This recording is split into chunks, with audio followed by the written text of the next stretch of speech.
Hello student, this is AT sir. Welcome to Premier. Once again I am back with new lecture.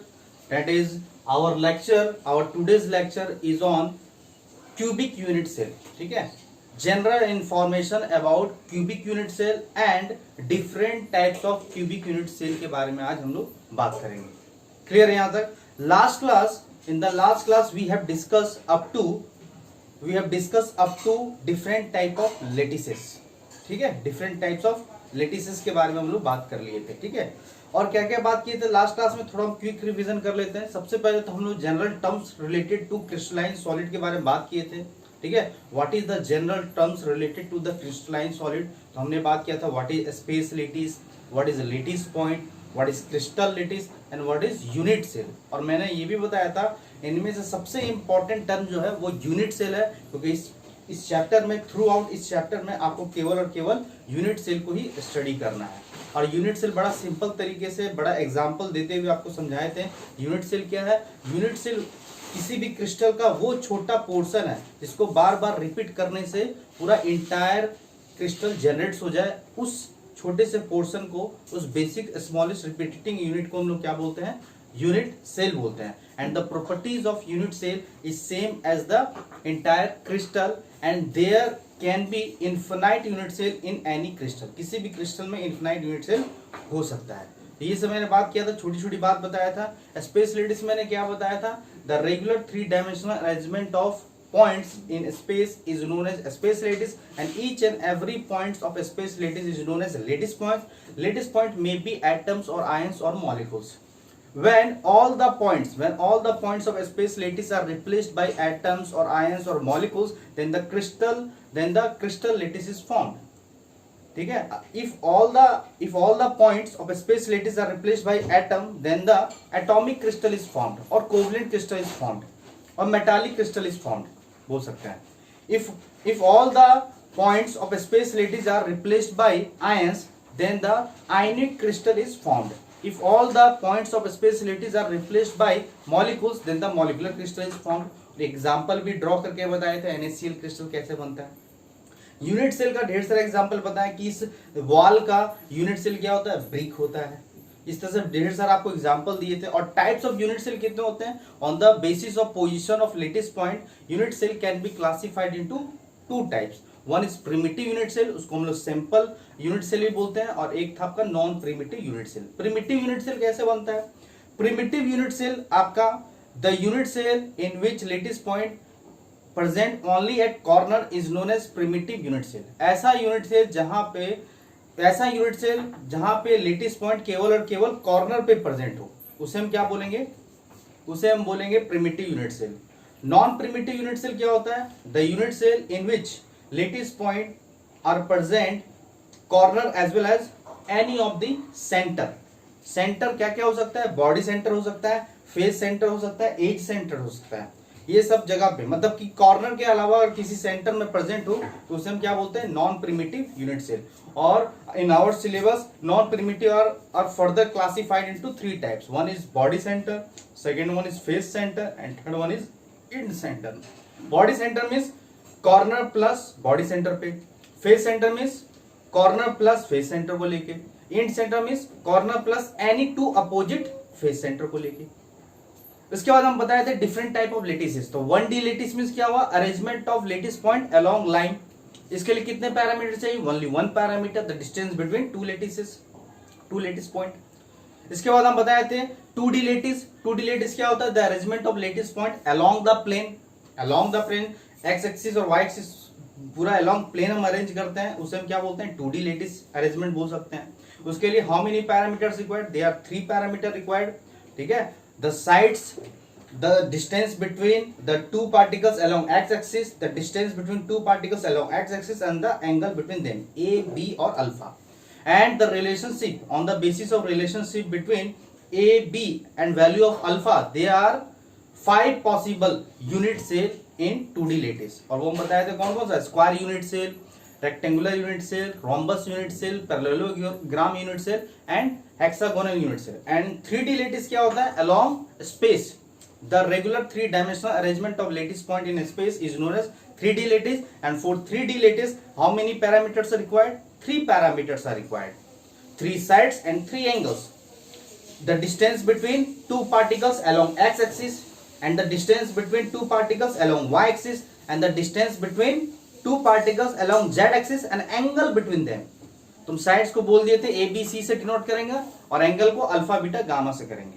आया समझ में? And on the basis of relationship between a b c and the value of alpha beta gamma, there are 7 type of crystal और unit cell are possible. और वो हम आपको याद कराए थे, बड़ा टेबल तरीके से याद कराए थे. CTOH-RMT, उसका पॉसिबल टाइप का यूनिट सेल क्या था? 2 3 4 1 1 2 1. हम बोले थे इस सीक्वेंस में अगर याद रखते हो तो आपको सारा क्रिस्टल, सारा यूनिट सेल का ABC के बीच का relation, value of alpha beta gamma के बीच का रिलेशन, और उसमें कितने पॉसिबल यूनिट सेल बन सकते हैं वो सारा आपको याद हो जाएगा. क्योंकि इस टेबल से, लास्ट लेक्चर में जो टेबल्स बताए थे उस टेबल से डायरेक्ट क्वेश्चन पूछा गया. तो वो टेबल डायरेक्ट याद रखने के लिए आप उस सीक्वेंस को याद रखिए. CTOH-RMT, C से क्यूबिकल, T से टेट्रागोनल, O से ऑर्थोरोम्बिक, H से हेक्सागोनल, R से रोम्बोहेड्रल, ठीक है, M से मोनोक्लिनिक, T से ट्राइक्लिनिक. इस तरह से सारा कुछ आपको सीक्वेंसली हम आपको बताए थे. ठीक है, लास्ट प्रीवियस लेक्चर को अच्छे से देखिए, आपको समझ में आ जाएगा. और साथ साथ ये भी बताए थे द मोस्ट सिमेट्रिकल स्ट्रक्चर या the most symmetrical unit cell कौन सा बोले थे? Cubical unit cell. Why? Because the relationship between ABC is A equal to B equal to C and alpha equal to beta equal to gamma equal to 90 degree. सारा कुछ आपका equal है. इससे सबसे मोस्ट सिमेट्रिकल जो structure है वो कौन सा है? क्यूबिकल यूनिट सेल है. एंड सबसे मोस्ट अनसिमेट्रिकल स्ट्रक्चर आपका यूनिट सेल कौन सा है? आपका ट्राइक्लिनिक. ट्राइक्लिनिक में A not equal to B not equal to C and alpha not equal to beta not equal to gamma not equal to 90 degree. ये सब question पूछा गया है कभी कभी. ये भी पूछा है कि इन 3D lattice how many Bravais lattices are possible? In 3D lattices how many Bravais lattices are possible? तो 14. फोन नंबर याद करो, 2 3 4 1 1 2 1 ऐड करो तो 14 आएगा. How many Bravais lattices are possible? 14. ये सब भी बात किए थे. और साथ साथ ये भी बताया था कि आउट ऑफ 7 क्रिस्टल सिस्टम में या they are out of 7 unit cell में द मोस्ट, ठीक है, the most general structure which is found in maximum unit cell आपको जो मिलेगा क्रिस्टल में वो कौन सा मिलेगा? क्यूबिकल. सो हमारे सिलेबस में केवल और केवल क्यूबिक यूनिट सेल को पढ़ना है. 95% के केस में हमको कौन सा यूनिट सेल पढ़ना है? Cubical unit cell. व्हाई? क्योंकि आपको मोस्ट ऑफ द केस में आपको कौन सा, किसी भी क्रिस्टल में कौन सा यूनिट सेल दिखने वाला है? क्यूबिकल. आया समझ में? और इसी क्यूबिकल के बारे में आगे कंटिन्यू करेंगे. तो सिर्फ केवल और केवल क्यूबिकल के बारे में ही पढ़ना है. बाकी जितना टेबल में बताया वो इन्फॉर्मेशन याद रखना है, बट क्यूबिकल यूनिट सेल को डिटेल में अब हमको पढ़ना है. बाकी सबको नहीं पढ़ना है. 95% केस में क्यूबिकल ही पढ़ना है. आया समझ में? क्लियर हो गया? यहां तो कोई दिक्कत नहीं होगा. तो अब मेरा नेक्स्ट टॉपिक रहेगा आज का जनरल इंफॉर्मेशन.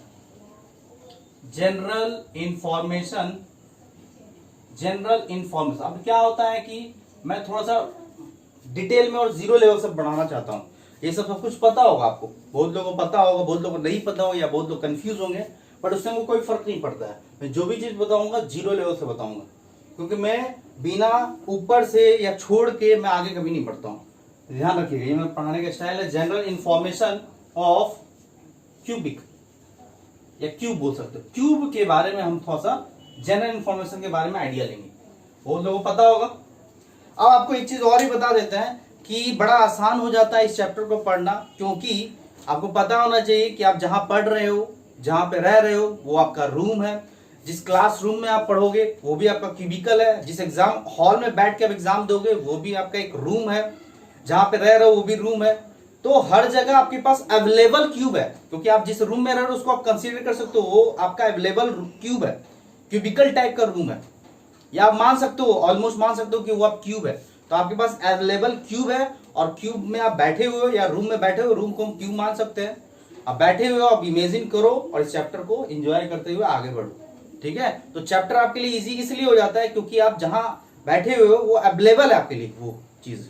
ठीक है, तो आप इमेजिन कर सकते हो, और पूरा प्रैक्टिकल टॉपिक है. ठीक है, अब हम आपसे पूछें कि बताओ, जहां पे बैठे हो वहीं से सोचो. आप, मैं आपसे पूछूं कि ये तो क्यूब है, हमारा रूम क्या है? एक क्यूबिकल टाइप का रूम है. तो आपसे मैं पूछूं कि how many corner in a cube, किसी भी क्यूब में कितने कॉर्नर होते हैं, कितने वर्टेक्स होते हैं, तो कितने होते हैं 8, काउंट कर लो, 2 ऊपर 2 नीचे, 2 उस साइड ऊपर और 2 उस साइड नीचे, तो टोटल कितने 8। अगर मैं पूछूं आपसे कि बताओ कितने एजेस होते हैं, how many edges in a cube, तो आपका आंसर क्या होगा 12। ये सभी को पता होगा, नहीं पता तो देखो, इमेजिन करो 1 2 3 4 5 6 7 8 9 10 11 एंड 12, 12 एजेस है, किनारा जिसको बोलते हैं। फिर मैं पूछूं how many faces in A cube, कितने क्यूब में फेसेस होते हैं, तो 6 फेस। कैसे, ये हो गया लेफ्ट फेस, ये हो गया राइट फेस, ये हो गया टॉप फेस, ये हो गया बॉटम फेस, उधर हो गया आपका, अगर हम बोल रहे हो तो ये मेरा फ्रंट फेस और ये बैक फेस, आप देख रहे हो तो ये आपका फ्रंट हो जाएगा, वो बैक हो जाएगा, तो कितने फेसेस हो गए 6 फेसेस। अब मैं पूछूंगा how many face diagonal, face diagonal समझते हो, जैसे एक फेस की बात करें, ये मान लो ये मेरा फेस है, इस फेस की बात करें या इसी फेस की बात करें, कोई भी फेस की बात करें, ये फेस की बात करें, तो इस फेस में ऊपर वाले कॉर्नर को नीचे वाले, एक ही फेस की बात करें, ऊपर वाले कॉर्नर को नीचे वाले कॉर्नर से मिला दो, ऊपर वाले कॉर्नर को नीचे वाले कॉर्नर से मिला दो, तो क्या बन जाएगा फेस डायगोनल। तो बताओ how many face diagonal in A cube, कितने होंगे 12 होंगे। कैसे, क्योंकि आपके पास फेस कितने हैं 6, तो एक फेस में आप पहले ऑब्जॉर्व कर लो, तो एक फेस में कितने फेस डायगोनल है, यहां से आ गया 1 और ऊपर से उधर से इधर, मतलब एक फेस में 2 फेस डायगोनल ड्रॉ कर सकते हो, यहां से लेकर यहां और ऊपर से लेकर यहां नीचे, तो टोटल कितने फेस डायगोनल होंगे एक फेस में 2। हाउ मेनी फेसेस 6, तो एक फेस में अगर 2 फेस डायगोनल है तो 6 फेस में कितना हो जाएगा 6 2 12। और जो द इंटरसेक्टिंग फेस डायगोनल है किसी एक फेस में, the intersecting point of 2 face diagonal in a face, किसी भी फेस में जो इंटरसेक्टिंग पॉइंट है फेस डायगोनल का, उसी को हम लोग क्या बोलते हैं फेस सेंटर। तो कितने फेस सेंटर हो जाएंगे, तो 6 फेस है तो 6 फेस सेंटर होगा। अब ये बताओ how many body diagonal, how many body diagonal in a cube, तो बॉडी डायगोनल कैसे बनाओगे, 4 होते हैं बॉडी डायगोनल। कैसे, ऊपर वाला कॉर्नर और अपोजिट वाले नीचे वाले कॉर्नर, ऊपर वाला कॉर्नर और नीचे अपोजिट वाले कॉर्नर को मिला दो, एक बॉडी डायगोनल। फिर ऊपर वाला कॉर्नर और अपोजिट नीचे वाला कॉर्नर को मिला दो, 2 हो गया। इसी तरह से ऊपर वाला कॉर्नर नीचे वाले कॉर्नर को मिला दो, तो ये क्या हो गया तीसरा। या ऊपर वाले कॉर्नर और नीचे वाले अपोजिट कॉर्नर को मिला दो, तो टोटल कितने बॉडी डायगोनल होंगे 4। और इस चारों बॉडी डायगोनल का जो इंटरसेक्टिंग पॉइंट होगा उसे बोलते हैं बॉडी सेंटर। आया समझ में, क्लियर हुआ। एज सेंटर क्या होता है, किसी भी एज का जो सेंटर हो गया, किसी भी एज का जो सेंटर हो गया उसे एज सेंटर बोलेंगे। आया समझ में, क्लियर हुआ।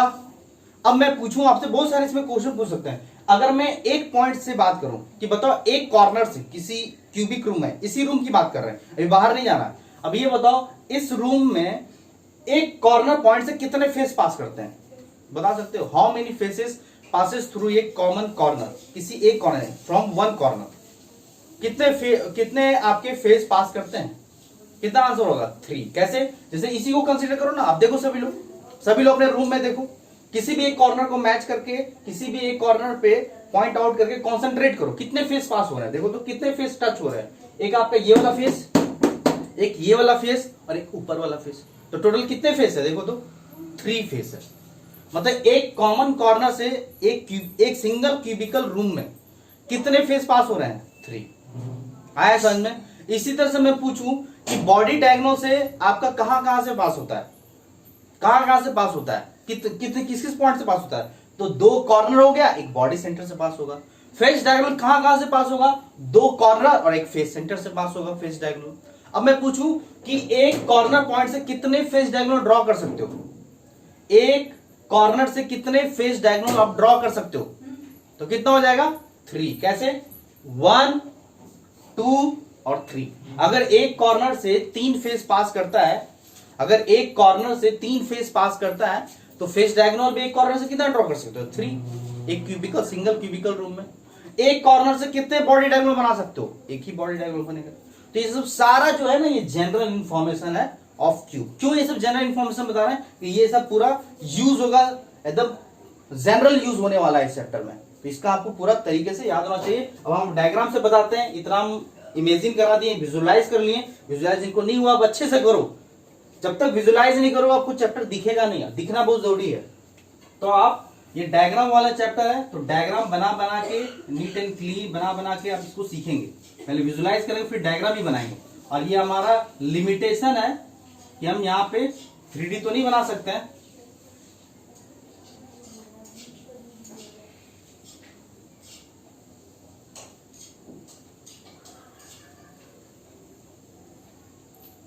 अब हम एक क्यूब ड्रॉ करते हैं।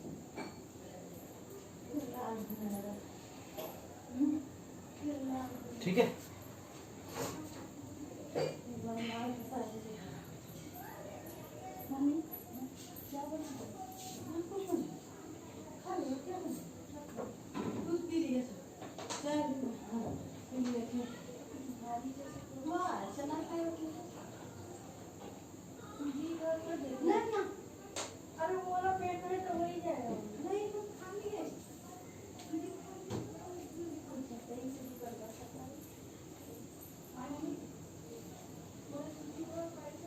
इस तरह से हम लोग क्यूब बना लेंगे। तो आप लोग क्यूब बनाइए। 2-3 कलर का पेन अगर रखते हो तो और अच्छा है, क्योंकि ये डायग्राम वाला चैप्टर है। तो सजा के नीट एंड क्लीन डायग्राम बनाइए। अब ये मेरा क्यूब तैयार हो गया। अब ये मेरा क्यूब है। अब इस क्यूब में देखो, ये जो पॉइंट है, ये जो पॉइंट है, इस पॉइंट को क्या बोलेंगे बोलो? इस पॉइंट को हम लोग बोलेंगे कॉर्नर। ये पॉइंट मेरा क्या है? कॉर्नर। तो कितने कॉर्नर है? 8। 1 2 3 4 5 6 7 8। ये कॉर्नर हो गया। ठीक है, उसके बाद हम लोग बात करते हैं, ये जो है मेरा, देखो यहाँ पे, ये जो मेरा है वो क्या है? फेस सेंटर है। ये मेरा जो है, ये जो फेस है ऊपर वाला टॉप फेस, ये टॉप फेस सेंटर होगा। इसको मिला देंगे तो क्या हो जाएगा? Face centre. ठीक है, समझ में आ रहा है? जैसे इसको अगर मिला दे, इसको मिला दे सपोज, तो ये क्या है मेरा? ऐसे करके अच्छे से बनाइए आप लोग। पैरेलल बनाते हैं भी चलो। जैसे ये मेरा जो क्या है? फेस सेंटर है। हर फेस में फेस सेंटर होगा। और फेस सेंटर कैसे बनेगा? Intersecting of 2 face diagonal. ठीक है, यहां से एक फेस डायगोनल, यहां से एक फेस डायगोनल, इसका जो इंटरसेक्टिंग पॉइंट होगा। तो कितने फेस सेंटर बन सकते हैं? एक होगा टॉप फेस सेंटर, टी लिख देते हैं। नीचे एक आएगा बॉटम फेस सेंटर, बॉटम। इधर हो गया आपका right face centre, right, R लिख देते हैं। इधर हो गया आपका लेफ्ट फेस सेंटर। ठीक है, एक आपका जो दिख नहीं रहा है, ये वाला जो है, ये फेस, इस फेस का जो फेस सेंटर होगा। और ये जो है आपका बैक वाला फेस का फेस सेंटर होगा ना, जो दिख नहीं रहा है। तो इमेजिन कीजिए, तो ये वाला का यहां पे आएगा, ये वाला का फेस का आपका यहां पे फेस सेंटर आएगा। तो ये फ्रंट हो गया। और ये वाला का कहां जाएगा? बैक जाएगा। तो ये मेरा जो था वो क्या था? Face centre. This is face centre. Body centre क्या होगा? किसी भी क्यूबिकल रूम में बीचों बीच एकदम हवा में बॉडी सेंटर होगा। तो यहां पे कुछ होगा, यहां पे हो जाएगा आपका बॉडी सेंटर। तो ये मेरा हो गया आपका body centre. This is body centre. Body centre आया समझ में? अब हम क्या करते हैं, यहां से इसको मैच कर दें सपोज। ठीक है, इसको अगर मैं मैच कर दूं तो ये क्या हो जाएगा मेरा? तो ये मेरा हो जाएगा फेस डायगोनल। ये फेस डायगोनल, और फेस डायगोनल फेस सेंटर कैसे बनता है? 2 फेस डायगोनल को मिलाने पे जो आपका जो इंटरसेक्टिंग पॉइंट होगा, वही इंटरसेक्टिंग पॉइंट क्या है? फेस सेंटर है। तो ये मेरा फेस डायगोनल हो गया। अब ये बताओ कि इसको, ये वाला कॉर्नर, ये वाला जो टॉप कॉर्नर है, ये नीचे वाला जो कॉर्नर है, इसको अगर मिला दो तो ये मेरा क्या हो जाएगा? इसको हम लोग बोलते हैं बॉडी डायगोनल। इसे क्या बोलते हैं? Body diagonal. ध्यान में आ रहा है? ये मेरा हो गया बॉडी डायगोनल। अगर मैं इसको थोड़ा सैडेड कर दूं, सैडेड से थोड़ा क्लियर हो जाएगा। ये जो सैड कर रहे हैं, ये सैडेड पोर्शन क्या है बोलिए तो? इस क्यूब का ये सैडेड पोर्शन क्या है? क्या दिख रहा है? ये सैडेड पोर्शन आपका वन ऑफ द फेस है। सैडेड पोर्शन क्या है? फेस है। अगर मैं इसको बोल दूं ऐसे करके कर दूं, तो ये मेरा क्या है? सांप जैसा जो बनाया, ये मेरा हो जाएगा एज। ठीक है, और हम मान लेते हैं कि एज जो है, एज लेंथ हम मान लेते हैं ए पोर्शन, एज लेंथ हम मान लेते हैं कि एज लेंथ इस क्यूब का कितना है, ए है, दिस इज एज लेंथ ए है, मान सकते हैं ए हो गया। और कुछ छूट रहा है क्या? अब ये जो है, ये देख लो, ये जो है इस दो एज का अगर यहाँ पे सेंटर बना दे तो ये मेरा क्या हो जाएगा, एज सेंटर, ये मेरा क्या हो जाएगा, एज सेंटर। सभी बनाएंगे आप, एज सेंटर होगा, तो एज सेंटर 12 एज में होगा, बनाए, यहां पे भी एक एज सेंटर होगा, यहां पे भी एक एज सेंटर होगा, यहां पे भी एक एज सेंटर होगा, इसमें भी एक एज सेंटर होगा, यहां भी होगा, एक यहां भी होगा, एक यहां भी होगा, एक इस साइड भी होगा, ठीक है, एक इस साइड भी होगा, एक इस साइड भी। देखो टोटल एज सेंटर 12 होना चाहिए, 1 2 3 4 5 6 7 8 9 10 11 12, तो ये मेरा एज सेंटर होगा। दिख रहा है सभी को? अलग अलग पेन होगा, कलरफुल पेन होगा, तो उसको यूज करेंगे आप। क्लियर हो गया? तो ये मेरा हो गया जनरल इंफॉर्मेशन ऑफ क्यूब। अब हम थोड़ा सा लिख के बताते हैं आपको।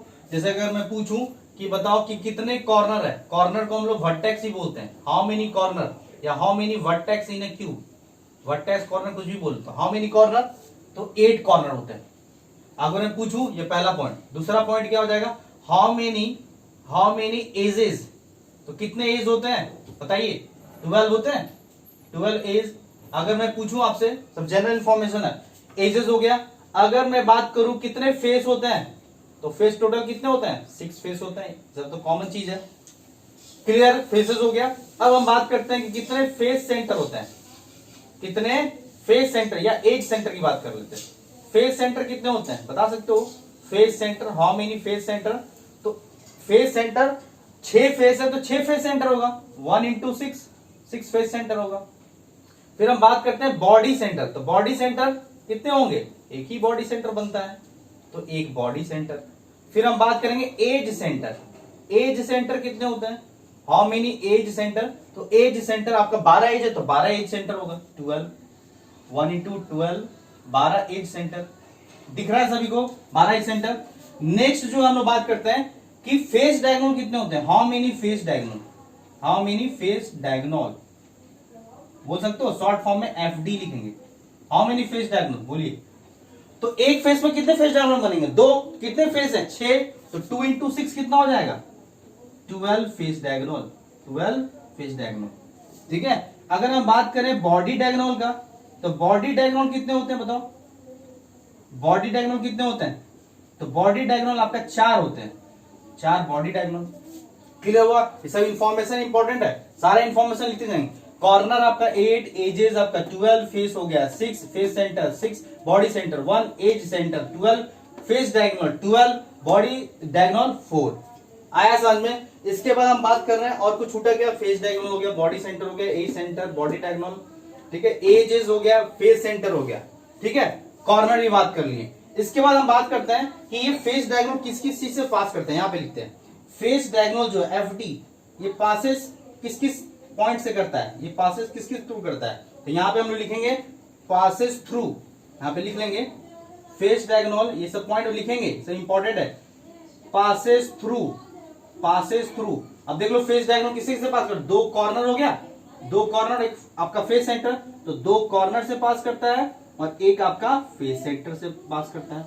अगर हम बॉडी डायगोनल की बात करें बीडी, तो बीडी शॉर्ट फॉर्म में लिखेंगे, वो किससे पास कर रहा है, बॉडी डायगोनल किससे पास करता है, किस किस पॉइंट से पास कर रहा है, देखो 2 कॉर्नर से, देख लो ना इमेजिन करके, ये बॉडी डायगोनल, ये 2 कॉर्नर और एक आपका बॉडी सेंटर, तो यहाँ पे हम लोग क्या लिखेंगे, यहाँ पे लिखेंगे ये बॉडी सेंटर है, देखिए मिला के अच्छे से लिखेंगे बॉडी सेंटर, तो यहाँ पे 2 कॉर्नर और एक आपका बॉडी सेंटर, एक लिखने की जरूरत नहीं कि बॉडी सेंटर तो एक ही होता है। आया समझ में? लेंथ की अगर हम बात करें, लेंथ की बात करें, लेंथ की बात करें, यहां पे पॉइंट बना के लिखते हैं, लेंथ ऑफ बॉडी डायगोनल कितना होगा, लेंथ ऑफ, मिटाए क्या, दिख नहीं रहा होगा, मिटाए क्या, डायग्राम नोट कर लिए सभी लोग, डायग्राम अच्छे से नोट कर लिए, आगे बढ़े, डायग्राम नोट कर लिए, देख लो कॉर्नर है यहां वाला, face centre, top bottom right left front back, ठीक है, बॉडी सेंटर एक होगा, फिर फेस डायगोनल है आपका, बॉडी डायगोनल है, एज सेंटर है, देख लो एज सेंटर है आपका, एजेस है, फेस है, और एक हम लोग एज लेंथ को ए मान लिए, ठीक है, ए यूनिट लिख लिए। क्लियर है, आगे बढ़े। देखिए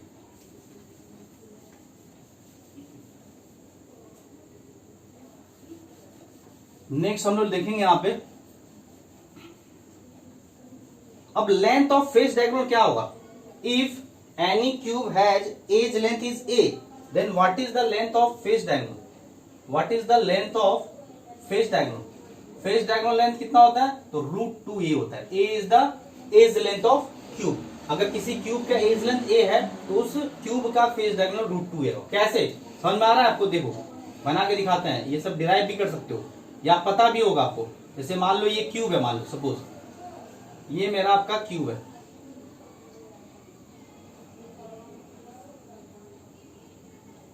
ये छोटा सा क्यूब बना देते हैं, ये मान लो मेरा क्यूब है। तो ये मेरा जो है इस फेस डायगोनल को निकालना है, ये मेरा ए है, ये भी मेरा ए है, ये 90 डिग्री है। तो क्या हाइपोटेनस लगा सकते हैं, हाइपोटेनस लगाओगे तो क्या हो जाए बताओ, फेस डायगोनल का लेंथ अगर निकालना है तो a² प्लस a², तो क्या हो जाएगा बताओ 2a², तो आपका √2a, ए बाहर हो जाएगा। देख लो आया समझ में, पाइथागोरस थ्योरम लगा दो। फिर क्या है, length of body diagonal, length of body diagonal कितना होगा बताओ, ये हो जाएगा आपका √3a। ये कैसे होगा बताओ, जैसे कि ये मेरा लेंथ है ना, ये बॉडी डायगोनल निकालना है आपको, देख लो इसी में बता देते हैं, ये निकालना है आपको। अब इसको यहां से मैच कर दो, यहां से आपको मैच कर दो, ये आपको निकालना है सपोज। तो यहां पे क्या करना है आपको, ये आपको निकालना है सपोज, या आप बना के दिखा देते हैं आपको। सपोज इसी में ये बॉडी डायगोनल का लेंथ आपको निकालना है, तो बड़ा सिंपल तरीके से निकाल सकते हैं।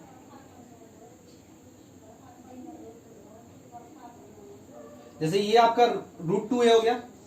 अब बॉडी डायगोनल जो है, बॉडी डायगोनल यहां मिला दो, ऐसे मिला सकते हो, इसका टॉप इसका कॉर्नर इसको मिला दो, या आप एक काम करते हैं ऐसे मिला देते हैं, ऐसे करके ये ऐसे मिला देते हैं, ठीक है, ऐसे करके मिला दो। ये आपको लेंथ निकालना है, तो हम क्या करते हैं, ये वाला जो है ये आपका क्या है फेस डायगोनल, फेस डायगोनल कितना होता है √2a, देख लो √2a होगा, और ये कितना है a है। अब ये 90 डिग्री है, तो यहाँ पे पाइथागोरस लगा सकते हैं, यहाँ पे कितना बन रहा है 90 डिग्री, तो 90 डिग्री बन रहा है, तो ये पाइथागोरस है, तो लगा दो। बॉडी डायगोनल का लेंथ निकालने के लिए क्या करेंगे बताओ, √2a का स्क्वायर प्लस a², तो कितना हो जाएगा बताओ 4a² प्लस a², कितना हो जाएगा, और सॉरी √2a का तो 2 होगा ना, 2a², तो 2 और 2a² और a² √3 हो जाएगा, तो √3a हो जाएगा। समझ में आया आपको, ये लेंथ कितना है, ये लेंथ आपका फेस डायगोनल का √2a हो गया, और ये आपको बॉडी डायगोनल निकालना है, ये मेरा क्या है बॉडी डायगोनल है, और ये जो है आपका लेंथ कितना है a है, तो यहाँ पे पाइथागोरस लगा सकते हैं। इसके बीच का एंगल कितना हो जाएगा, ये जो एंगल है वो कितना है 90 डिग्री है, इसके अपोजिट हाइपोटेनस h हो गया, ये h निकालना है, h ही मेरा क्या है बॉडी डायगोनल है, तो बॉडी डायगोनल इक्वल टू क्या हो जाएगा p² प्लस b² का रूट अंडर, तो √3 है। तो ये सब ध्यान रखेंगे, ये सब इंपॉर्टेंट पॉइंट है। क्लियर हो गया, आगे बढ़े, इतना नोट कर लिए, क्लियर है यहाँ पे, ये जनरल इंफॉर्मेशन हो गया। अब हम आपको बताते हैं कि एक क्यूब रूम से, एक क्यूबिकल रूम से कितने क्यूबिकल रूम शेयर कर सकता है, ठीक है। या आपको मैं बोलूं, सपोज एक एग्जांपल देखें कि अगर आपको कंट्रीब्यूशन बताना है, लेटिस पॉइंट का कंट्रीब्यूशन बताना है किसी क्यूबिकल यूनिट सेल में, ठीक है। जैसे मान लो कि इमेजिन हम कराते हैं आपको, जैसे एक फुटबॉल है, इस फुटबॉल को बॉडी सेंटर पर रख दिए, इस रूम के बॉडी सेंटर पर रख दिए, तो कितना वो फुटबॉल जो है इस रूम में कितना कंट्रीब्यूट कर रहा है, केवल एक। अगर इसी फुटबॉल को हम फेस सेंटर पे ले गए, पूरा फेस सेंटर पे ले गए, तो आधा फेस के इधर है और आधा फेस के बाहर है, तो आपका कितना कंट्रीब्यूट कर रहा है इस रूम में, हाफ। इसी फुटबॉल को अगर हम इस एज सेंटर पे ले गए तो कितना कंट्रीब्यूशन है 1/4, और इसी को अगर हम कॉर्नर पे ले गए तो फुटबॉल का कितना पार्ट इस रूम में है 1/8 था। अब आपको इमेजिन नहीं हो रहा है तो थोड़ा सा इमेजिन हम कराते हैं और नए नए तरीके से, ठीक है। या फुटबॉल को बॉडी सेंटर पर रख दिए तो कंट्रीब्यूशन 1 है, फेस सेंटर पे ले गए तो हाफ कंट्रीब्यूशन है।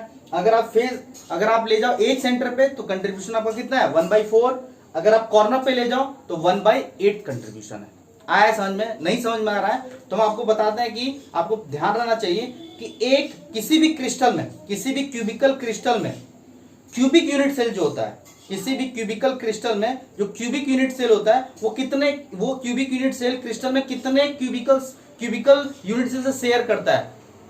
तो 8 क्यूबिकल रूम से शेयर करता है। जैसे कि मान लो इस टाइप का रूम जो है, मेरा जो ये रूम है वो आपका लगातार बना हुआ है, पूरा क्रिस्टल फैला हुआ है, ये मेरा एक पार्ट है ना, इसको तो हम यूनिट सेल मान लिए, this is my cubical unit cell, room जैसा है। अब इस तरह से पूरा फैला हुआ है, इसके बगल में भी रूम है इसी टाइप का अटैच, इसके बगल में भी है, इसके पीछे भी है, इसके फ्रंट में भी है, इसके टॉप में भी है, इसके नीचे भी है, उसके नीचे भी है, इस तरह से बनाया गया है, पूरा एकदम रिपीट हुआ है। तो मेरा कहना है कि इस रूम से कितने रूम शेयर करेंगे? तो याद रखिएगा 8 रूम शेयर करेंगे। अगर इस रूम को हम कंसीडर कर लें क्यूब है, तो इस क्यूबिकल रूम से कितने क्यूबिकल रूम शेयर करेंगे? 8। कैसे? इमेजिन कीजिए, चाहे आप राइट से देख लो चाहे लेफ्ट से देख लो, हम इमेजिन कराते हैं। जैसे हम यहाँ पे खड़े हैं, इसके क्रिस्टल अगर होगा तो इसी तरह का यूनिट सेल उससे भी अटैच होगा, इसके बगल में 1 हो गया। अब इसके फ्रंट में भी होगा, इसके फ्रंट में कितने हो गए?